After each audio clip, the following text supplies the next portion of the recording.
Mafia Atiq Ahmad के 5वें number के बेटे आबान की झांसी में सड़क दुर्घटना में मौत हो गई, जिसके बाद आज सुबह तकरीबन 7:30 बजे आबान का शव जो है वो हटवा गांव पहुंचा। जिसके बाद वहां पे अंतिम उसके दर्शन के लिए तमाम जो रिश्तेदार, नातेदार और आसपास गांव के लोग जो थे वो वहां पे पहुंचे। और उसके बाद ये आप देख सकते हैं, ये कसारी मसारी का माफिया अतीक अहमद का पैतृक जो कब्रिस्तान है वो यहाँ पर आपको दिखाई दे रहा होगा। यहाँ पर अतीक अहमद की कब्र भी बगल में है, उसके बगल में अतीक अहमद के भाई अशरफ की है, और उसके पीछे जो आप देख रहे हैं वो अतीक अहमद के पिता हाजी फिरोज अहमद की है।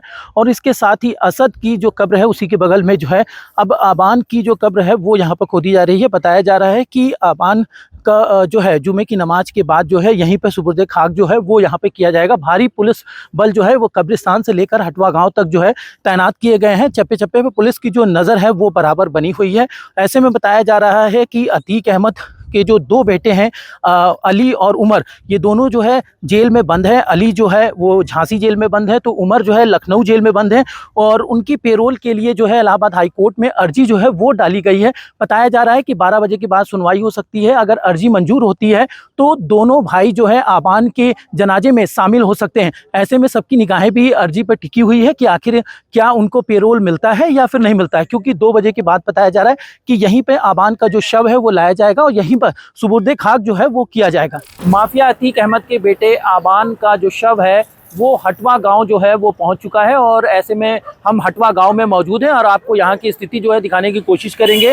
ये हटवा गांव जाने वाला मार्ग है और इसी मार्ग से होते हुए शव जो है अभी थोड़ी देर पहले जो है वो इसी गांव में पहुंचा है। आपको बता दें कि जब अतीक के बेटे बाल सुधार गृह में बंद थे तो उसके बाद जब उन्हें रिहा किया गया तो उनकी जो बुआ है परवीन अहमद कुरैशी, उन्हीं को जो है सौंपा गया था और उसके बाद से ही वो हटवा इलाके में रह रहे थे। जिस तरीके से कल झांसी में सड़क दुर्घटना में अतीक अहमद के बेटे आबान और उसके साथी सोनू की जो है वो मौत हो गई थी, 3 अन्य लोग जो है घायल हुए थे। अब उसके बाद यहाँ पर शव जो है वो पहुंचा है। बताया जा रहा है कि आज जुम्मे की नमाज अदा करने के बाद जो है कसारी मसारी यानी कि पैतृक जो कब्रिस्तान है अतीक अहमद का, वहाँ पर जो है सुपुर्द खाक किया जाएगा, यानी कि दफनाया जाएगा। ऐसे में जो कब्र है वो भी कसारी मसारी में जो है खोदी गई है, क्योंकि वो कसारी मसारी का जो कब्र जो है वो वही कब्र है जहां पर अतीक के पिता हाजी फिरोज अहमद को दफनाया गया था। उसके बाद अतीक अहमद और उसके भाई अशरफ को,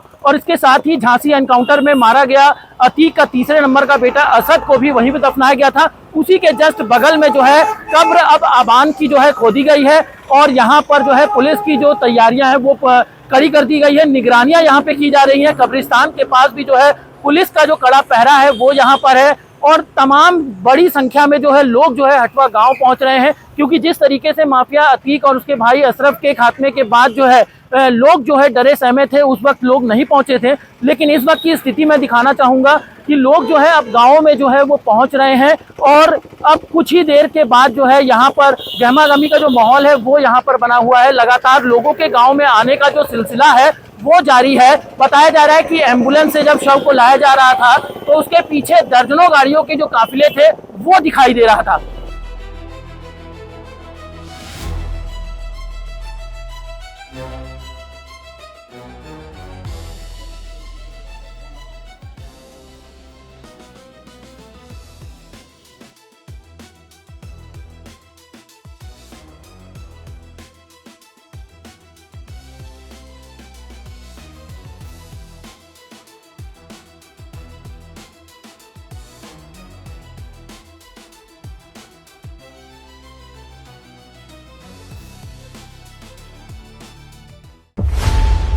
खबरों की रणभूमि में यहां शोर नहीं सोच लड़ती है, जहां शब्द नहीं फैक्ट्स वार करते हैं और हर सवाल खोलता है सच की नई परत।